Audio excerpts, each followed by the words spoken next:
और आइए आपको अगली खबर की ओर लिए चलते हैं। साल 2025 में जहां दुनिया के कई देशों में राजनीतिक और आर्थिक अस्थिरता देखी गई, वहीं भारत ने पिछले 10 साल से चल रही अपनी विकास यात्रा को न सिर्फ जारी रखा, बल्कि इसमें सफलता के नए आयाम जोड़े। आर्थिक सफलता से लेकर विकास, नवाचार या सामाजिक सुरक्षा की बात हो, या बात हो वैश्विक वित्तीय भरोसे और निवेश की, हर क्षेत्र में प्रधानमंत्री नरेंद्र मोदी के नेतृत्व में भारत ने नई इबारत लिखी है। आइए आपको एक खास रिपोर्ट दिखाते हैं और फिर इस पर अपने विशेषज्ञ मेहमान के साथ चर्चा करेंगे। बीते एक दशक में भारत को लेकर वैश्विक सोच में सकारात्मक बदलाव का सिलसिला 2025 में भी जारी रहा। वित्तीय संस्थानों, बहुपक्षीय मंचों और रणनीतिक आकलनों में भारत को अब एक ऐसे देश के रूप में देखा जा रहा है जो दीर्घकालिक योजना बनाता है, बड़े स्तर पर काम करता है और बिना शोर शराबा किए ठोस परिणाम देता है। आर्थिक समानता और सामाजिक सुरक्षा। विश्व बैंक ने भारत को दुनिया के उभरते देशों में शामिल किया है। भारत का गिनी इंडेक्स 25.5 दर्ज किया गया, जिससे भारत चीन, अमेरिका और सभी G7 तथा G20 देशों से आगे रहा। रिपोर्ट में बताया गया कि लक्षित कल्याण योजनाओं, वित्तीय समावेशन और डायरेक्ट बेनिफिट ट्रांसफर के कारण आर्थिक विकास का लाभ समाज के व्यापक वर्ग तक पहुंचा। साथ ही अंतर्राष्ट्रीय श्रम संगठन के अनुसार भारत में सामाजिक सुरक्षा कवरेज 2015 में 19% से बढ़कर 2025 में 64.3% हो गया। ये दुनिया में सामाजिक सुरक्षा के सबसे बड़े विस्तारों में से एक है, जिससे करीब 94 करोड़ नागरिक कवर हुए और भारत वैश्विक स्तर पर दूसरे स्थान पर रहा। वैश्विक वित्तीय भरोसा। करीब 2 दशकों बाद S&P ग्लोबल ने भारत की सॉवरेन क्रेडिट रेटिंग को अपग्रेड किया। एजेंसी ने इसके लिए मजबूत मैक्रो इकोनॉमिक स्थिरता, बेहतर सार्वजनिक वित्त, संरचनात्मक सुधार और नीतिगत स्पष्टता को वजह बताया। अंतर्राष्ट्रीय मुद्रा कोष यानी कि IMF ने भारत की यूनिफाइड पेमेंट्स इंटरफेस UPI को दुनिया की सबसे बड़ी रियल टाइम भुगतान प्रणाली माना। UPI वैश्विक स्तर पर होने वाले 49% रियल टाइम लेन देन को संभालता है और डिजिटल पब्लिक इंफ्रास्ट्रक्चर के लिए एक वैश्विक मानक बन चुका है। वहीं वाशिंगटन में IMF वर्ल्ड बैंक बैठकों के दौरान IMF प्रबंध निदेशक क्रिस्टेलिना जॉर्जीवा ने भारत को वैश्विक विकास का प्रमुख इंजन बताया। कौशल, नवाचार और तकनीक। विश्व बौद्धिक संपदा संगठन WIPO के अनुसार 2014 से लेकर 2024 के बीच भारत ने अमूर्त संपत्तियों में निवेश के मामले में दुनिया की सबसे ऊंची वार्षिक वृद्धि दरों में से एक दर्ज की। QS world future skills index में भारत डिजिटल स्किल्स में दूसरे स्थान पर रहा, जहां भारत कनाडा और जर्मनी से भी आगे रहा।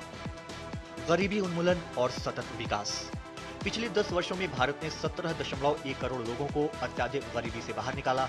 विश्व बैंक के अनुसार 5 राज्यों ने कुल गिरावट के 2/3 हिस्से में योगदान दिया। ग्रामीण क्षेत्र में अत्याधिक गरीबी 2011-12 में 18.4% से घटकर 2022-23 में 2.8% रह गई। भारत ने पहली बार संयुक्त राष्ट्र सतत विकास लक्ष्य सूचकांक के टॉप 100 देशों में प्रवेश किया। इस सुधार का श्रेय स्वास्थ्य, स्वच्छता, स्वच्छ ऊर्जा, वित्तीय समावेशन और डिजिटल गवर्नेंस में प्रगति को दिया गया। निवेश और बाजार। गोल्डमैन सैक्स ने भारतीय शेयर बाजार को ओवरवेट पायदान पर रखा। रिपोर्ट में मजबूत आर्थिक आधार, आय वृद्धि और दीर्घकालिक संरचनात्मक सुधारों को कारण बताया गया। संस्कृति और विरासत। एक ऐतिहासिक निर्णय में दीपावली को यूनेस्को की अमूर्त सांस्कृतिक धरोहर सूची में शामिल किया गया। ये सम्मान पाने वाला ये 16वीं भारतीय परंपरा बनी। इसके अलावा यूनेस्को ने 12 मराठा सैन्य परिदृश्यों को विश्व धरोहर सूची में शामिल किया, जिससे भारत की ऐतिहासिक और स्थापत्य विरासत को वैश्विक मान्यता मिली। वित्तीय समावेशन और लोकतंत्र। विश्व बैंक की ग्लोबल फिनडेक्स 2025 के अनुसार भारत में बैंक खाता रखने वाले वयस्कों की संख्या 2011 में 35% से बढ़कर 2024 में 89% हो गई। ये परिवर्तन 2014 में शुरू की गई प्रधानमंत्री जनधन योजना के कारण संभव हुआ।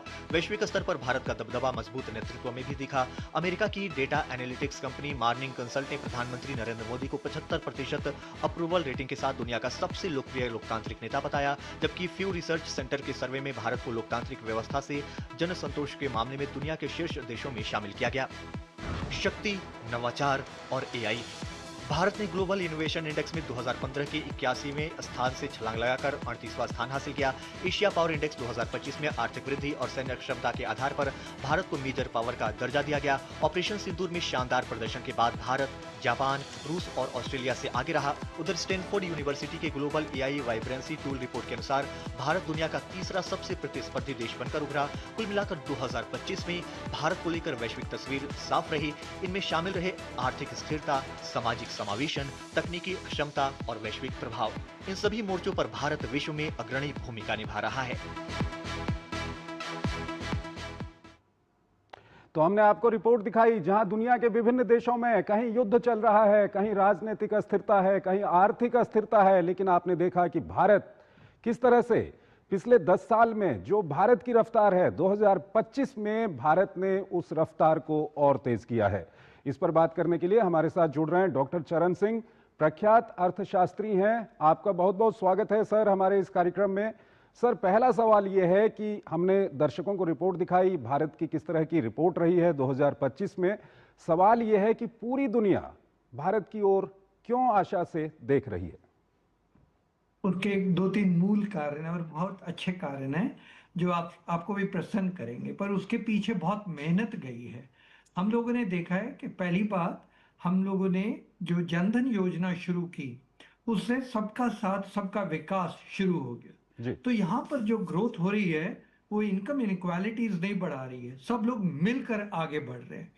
आपने अब ये भी जानते हैं कि कुछ वर्षों से अनाज करीब 66% लोगों को दिया जा रहा है।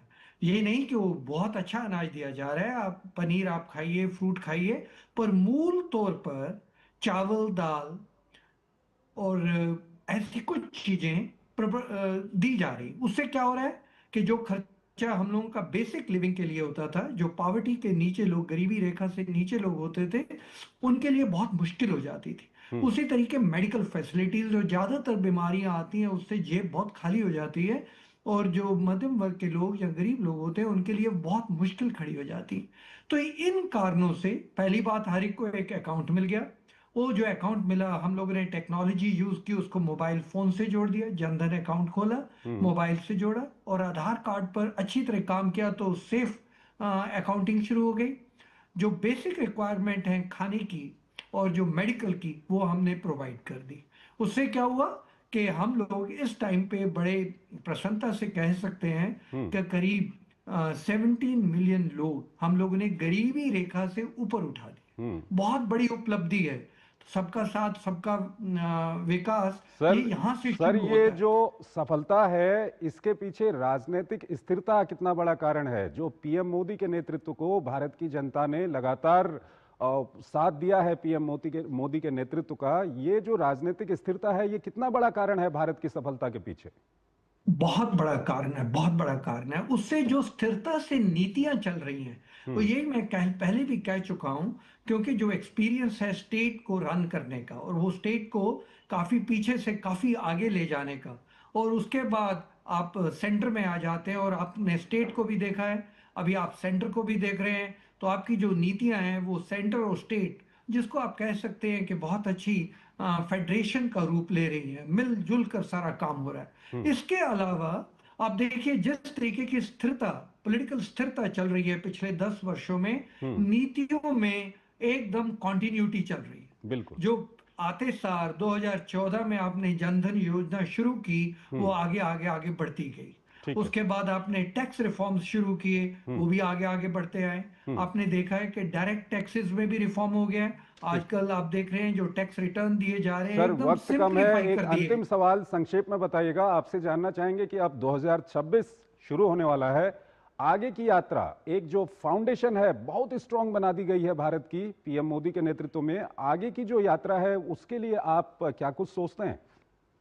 देखिए, एक बात तो आप ध्यान से सुनिएगा कि हम लोगों ने अनुमान लगाया था कि हम 6.5% से ग्रो करेंगे, पर हमने पहली तिमाही में 7 से ऊपर चले गए, दूसरी तिमाही में 8 से ऊपर चले गए। अब आगे क्या होने वाला है, क्योंकि सॉलिड फाउंडेशन हो चुकी है, नीतियां स्थिर हैं, पॉलिटिकल स्टेबिलिटी है, फास्टेस्ट ग्रोइंग नेशन पूरी दुनिया में अब लोहा मन गया है। अब अगले वर्ष में 2026 में पहली बात तो मुझे लगता है जो अनुमान ग्रोथ किया का है 6.5%, 7%, उससे हम कहीं आगे जाएंगे। 2047 विकसित भारत का जो लक्ष्य है वो क्या सही चल रहा है? जिस स्पीड से आगे बढ़ रही हैं चीजें, सही दिशा में जा रही हैं?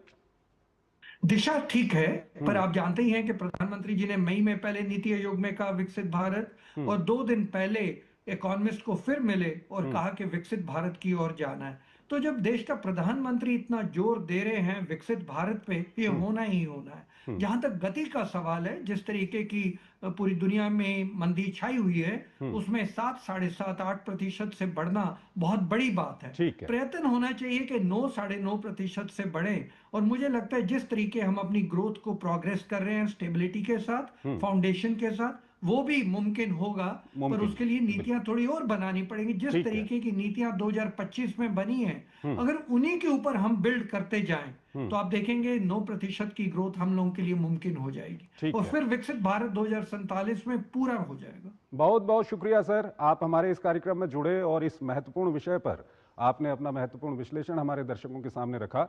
एक छोटा सा ब्रेक लेते हैं। ब्रेक के उस पार हम आपको बताएंगे कि साल 2025 में वो कौन सी खबरें रहीं जिन्होंने दुनिया को प्रभावित किया।